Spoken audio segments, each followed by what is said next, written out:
In this video, I'm going to show you how you can easily chat with unknown number on WhatsApp.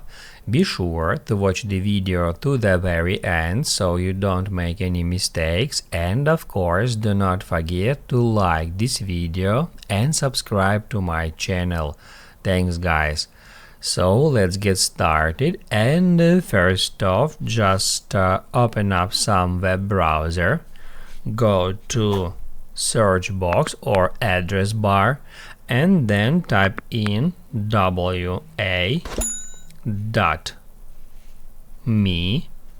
then /, and then type in phone number with country code. For Russia it is 7. And then once we've done that, we can tap at done, and then we'll be redirected to a conversation with that phone number. All we have to do is just tap at open, and after that we can have a conversation with that user. That's how you can easily chat with unknown number on WhatsApp.